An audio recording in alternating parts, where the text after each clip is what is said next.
Hello বন্ধুরা, সবাই কেমন আছেন? আশা করি ভালো আছেন। আমি সুলতা বিশ্বাস আমার আরেকটি নতুন ব্লগ নিয়ে আপনাদের মাঝে হাজির হয়ে গেছি। দেখুন, এই মাটি 2 বালতি আমি নিয়ে এসেছি আমার গাছে। গাছ লাগাবো, তার জন্য আমি সংগ্রহ করে রাখছি। যাই হোক, এই মাটিগুলো কিন্তু আমি না বলে চেয়ে নিয়ে এসেছি। এই না বলে চেয়ে নিয়ে আসাকে কি চুরি করা বলে বন্ধুরা? বলবেন তো, এটা কি আদতেই চুরি করা বলে? যাই হোক, চুরি আর যাই হোক, আমি মাটিটা নিয়ে এসেছি না কয়েছে। এই মাটিটা দিয়ে আমি জবা ফুলের গাছ লাগাবো। তা যাই হোক, যা লাগাই না লাগাই আপনাদের সাথে শেয়ার করব। আমি গাছ কিনতে যাব, যে যে সব গাছ কিনেন না কিনি আপনাদের সাথে সেটা শেয়ার করবো। আপনারা দেখতেই থাকবেন, কারণ আপনারা আমার ফ্যামিলি। যাই হোক, এটা কিন্তু চুরি করা মাটি না, না বলে চেনে আসা মাটি। দেখতে থাকুন। এই আর যে মাটিটা বেঁচে যাবে, সে মাটিটা আমি আমার ফুল গাছে দিয়ে দেব। যেহেতু ফুল গাছগুলো ফুল আর হচ্ছেই না বন্ধুরা, কি করব বলেন তো? নার্সারি গাছগুলো কি এমনই হয়? লোকদের কাছে তো হয়, আমার কাছে হয় না। কি ছায়ার জন্য না কি তা জানি না। এই যে ফুল গাছ যেমনই এসেছে তেমনই রয়েছে, যে কড়িগুলো ছিল সেগুলোও ফুটছে না। এর কি কারণ আমি নিজেই জানি না। কত শখ করে গাছগুলো নিয়ে আসা, কিন্তু এরা আমাকে ফুলে দিচ্ছে না। কি করব? যাই হোক, তারপরে গাছ লাগাতে হবে। আমি গাছ লাগাতে খুব পছন্দ করি, আমার গাছ খুব প্রিয়। আচ্ছা, কে কে আছেন আমার মতো গাছপ্রেমী? কমেন্টে লিখে জানাবেন, কিন্তু জানিয়ে যেতে ভুলে না কিন্তু। যাই হোক, এই যে পাখি মাটিটা আমি গাছে দিয়ে নেব, আপনারা দেখতে থাকুন।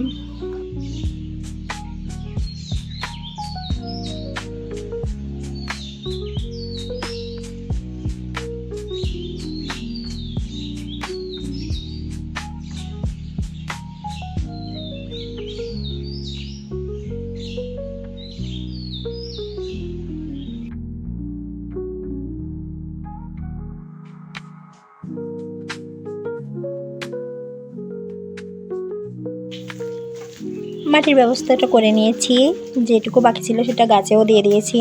এখন আমি সকালের কাজগুলো করে নেব বন্ধুরা। সকালে বাসি কাজ যা হয়, এই যে ঘরটা ভালো করে পরিষ্কার করে নিব। অনেক ময়লা, তাই এখানে ওখানে সব জায়গায় পরিষ্কার করে নিব।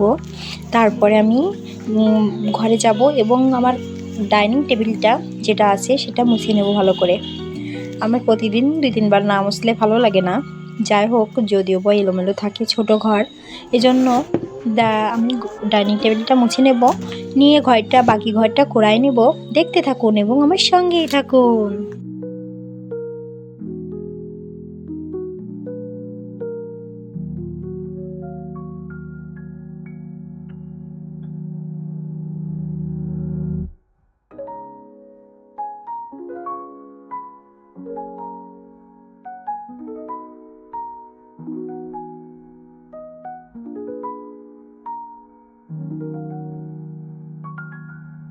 ঘরটা তো কোরানো ডান, এখন আমি ঘরটা ভালো করে মুছে নেব।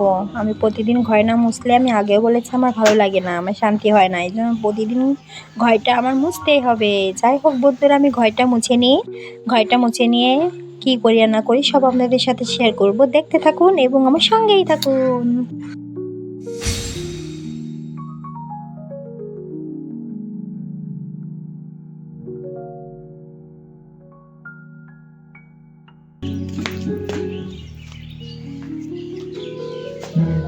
আমি ভালো করে আমার দরজার যে সিঁড়িটা আছে সেটাও মুছে নেব। সিঁড়িটা মুছে নেওয়ার পরে যে নোংরা জলটা থাকবে সেটা আমি ফেলে দিয়ে আসবো।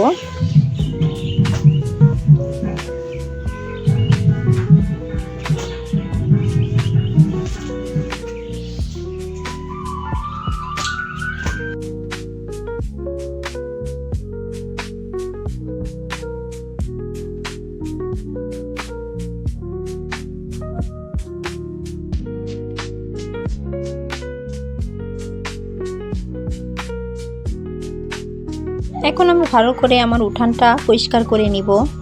যেহেতু উঠানে অনেক গাছগাছালি থাকে, তাই একটু পাতা বেশি হয়।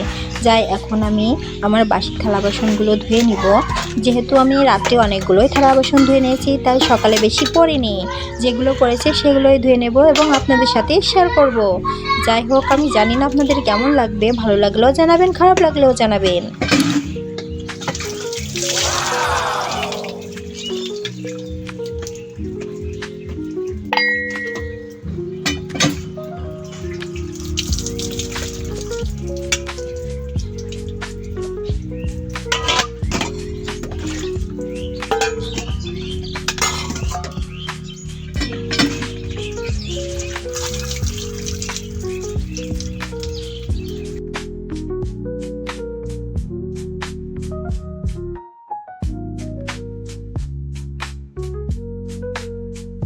আমি কত এক্সপার্ট, তাই না বন্ধুরা? দেখুন আমার থালা বাসন করাও ধোয়া হয়ে গেছে। আস্তে আস্তে আমি কিভাবে থালা বাসন ধুই সেটাও আপনাদের সাথে শেয়ার করতে হয়, তাই না বন্ধুরা? যাই হোক, ভালো লাগলে অবশ্যই লাইক, কমেন্ট এবং শেয়ার করে দেবেন, এবং লাইক সরি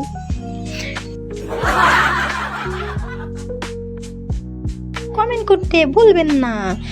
যাই হোক, আপনাদের সাথে বাজে আলফাট বকতে বকতে আমার থালা বাসন করা ধোয়া হয়ে যাচ্ছে।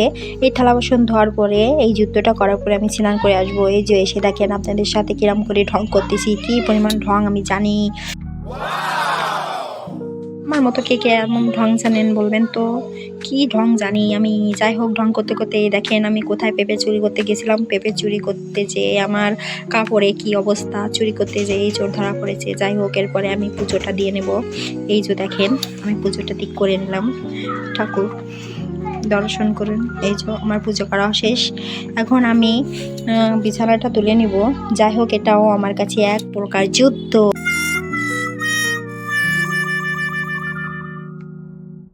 যুদ্ধটা জয় করতেই হবে, বিছানাটা তুলতে হবে এবং আজকে বিছানা চাদরটা পাল্টাতেই হবে। যাই হোক, আজকে আপনাদের দোয়ায় বিছানা চাদরটা পাল্টাই নিলাম। এই যুদ্ধটা আমি জিতে গেলাম বন্ধুরা।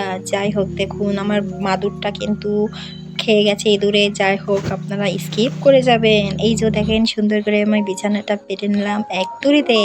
এখন আমি আমার লেপ খেতাগুলো ভালো করে উঠাই নিব। দেখেন আমার বিছানা চাদরটা কেমন লাগছে জানাতে ভুলবেন না। যাই হোক, এই যে এখন আমি আমার ছেলেকেও স্নান করাই নিয়ে আসবো। নিয়ে এসে ওকে ধরে বেঁধে এখন কি করব, ধরে বেঁধে এখন তেল না লোশন মাখাই নিচ্ছি।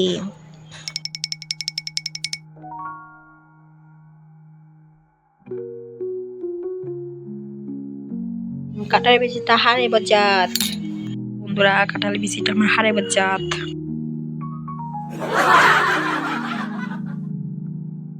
আজকে রান্না হবে বিখ্যাত আলু ভাতে। যাই হোক, রাত্রে একটা সারপ্রাইজ আছে।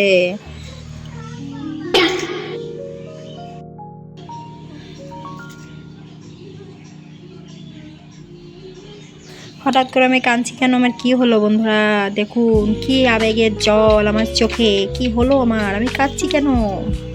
কিছুই না, পেঁয়াজ কেটে যেয়ে আজ যত সব নাটক। দেখুন পেঁয়াজটা কেটে নিচ্ছি, কারণ রাত্রে একটা স্পেশাল রান্না হবে। যাই হোক, পারি না, যেটুকু পারি আপনাদের সাথে শেয়ার করব আশা করি। যাই দেখুন, পেঁয়াজ কাটতে গেলে আসলে সবারই চোখ দিয়ে কম বেশি জল পড়ে। আমার তো এই যে পেঁয়াজ কেটে যে চোখ জ্বলে যাচ্ছে এবং চোখ দিয়ে প্রচণ্ড জল বেরোচ্ছিল। যাই হোক, নাকের জল চোখের জল এক হয়ে যাচ্ছিল। এই হচ্ছে আমাদের বিখ্যাত আজকে দুপুরের লাঞ্চ হবে আলু ভাতে এবং কুমড়ো ভাতে। এই আলু ভাতের, কুমড়ো ভাতের আর ডিম ভাজি শর্টকাট দুপুরে এতে আমাদের খানা পিনা হবে। এখন আমি মাখাই নেব ভালো করে। কুমড়ো ভাতটা পেঁয়াজ ভেজে নিয়েছিলাম আর শুকনো ঝাল দিয়ে ভালো করে মাখিয়ে নেব। আগে আলাদা করে মেখে নেব ছেলেকে খাওয়ানোর জন্য, তারপর ঝাল দিয়ে মেখে নেব, আমরা নিজেরা খাবো তাই। এই যে মাখানো হয়ে গেছে, এখন আলুটা মেখে নেব ভালো করে। আলুটা সেম প্রসেসে ছেলের জন্য ঝাল ছাড়া আর আমাদের জন্য ঝাল দিয়ে এবং পেঁয়াজ দিয়ে ভালো করে মেখে নেব। যাক বন্ধুরা, কি বলবো, ছেলে কয়েকদিন ভাত খেয়েছিল, এখন আর ভাত খাইতেছে না, আবার সে আগের অবস্থায় ফিরে গেছে। কি আর করবো, কি দুঃখ আমার বন্ধুরা। কার কাছে কোনো সলিউশন থাকলে বলবেন তো, এটা আমার জন্য রেখে দিচ্ছি। আর এই যে ছেলেকে ভাত খাওয়াতে যাচ্ছি। এই যে যাক হয়ে গেছে, এখন সন্ধ্যাবেলা আজকে পুজোটা দিয়ে নিচ্ছি। এই যে দেখুন, দেওয়ার পরে এই যে চালটা ধুয়ে নিচ্ছি। এটা হলো বাসমতি চাল, আমি ধুয়ে নিচ্ছি। যাই হোক, আপনারা বুঝতে পারছেন আমি আজকে করব বিরিয়ানি, আর থাম্বেল দেখে অবশ্যই বুঝতে পারছেন আমি আজকে কী রান্না করব। যাই হোক, এই যে আজকে বিরিয়ানি রান্না করব, তার জন্য চালটা ভালো করে ধুয়ে নিয়েছি, কড়াটা বসিয়ে দিয়েছি। এই যে মাংসটাও ভালো করে ভেজে নিয়েছি। আমরা দুজন খাবো যেহেতু বেশি মাংস ইউজ করি নাই, ছোটোটা মুরগি নিয়ে এসেছিলাম। যাই হোক, আমি হাঁড়ির মধ্যেই বিরিয়ানিটা করব একেবারে, এই জন্য হাঁড়ির মধ্যেই পেঁয়াজ ভেজে এখন চালটা হাঁড়ির মধ্যেই বসাই দিব। যাই হোক, এই যে আমার বিরিয়ানিটা হয়ে গেছে। দেখুন, বিরিয়ানির সাথে আমি আরও রান্না করেছিলাম বাকি মাংসর ঝোল। এই যে ডিম ছিল তিনজনের, আমার ছেলের বাবার। যাই হোক, এই যে আমার বিরিয়ানির কালারটা কেমন হয়েছে বলবেন, যদিও বা ভালো পারি না, তা কেমন হলো বলবেন। খাওয়া চলে, এটাকেও সাদা দেখা যাচ্ছে, কিন্তু খেতে কিন্তু ভালোই হয়েছিল মোটামুটি। কেউ যদি খেতে চান তাহলে আমাদের বাসায় আসতে হবে নিশ্চয়ই, নাহলে খাওয়া মানে আমার হাতে খেতে হলে আমাদের বাসায় আসতে হবে অবশ্যই। কোথাও যদি ভালো